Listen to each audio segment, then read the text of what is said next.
কুয়াকাটা নির্মম দৃশ্য আমরা দেখছি।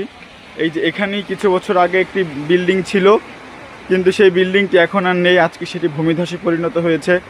এখানে দেখতে পাচ্ছি আমরা পুলিশ ফাঁড়ি, কিন্তু সেটির অবস্থা তেমন একটা ভালো না। দেখতে পাচ্ছি যে এটাও খুব জনজীর্ণ অবস্থাতে আছে।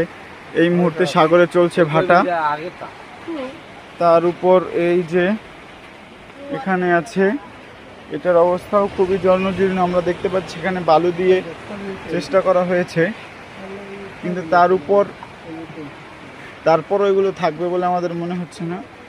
এখানে আছে আমাদের মেহেদি, আছে শিফাত, আছে শাওন ভাই। আজকের তারিখ হচ্ছে মনে নাই, তবে আমরা এই মুহূর্তে আছি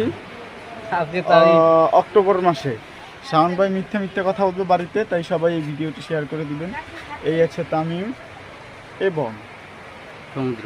এখানে আছে আমাদের বড় ভাই সমুদ্র, বড় বোন সমুদ্র কন্যা। ভিডিওর সাথে আমি ছিলাম মোহাম্মদ কাসার ভাই। আমি এখন এই মুহূর্তে ভিডিওটি স্টপ করছি। প্রোফাইলের জন্য একটা ছবি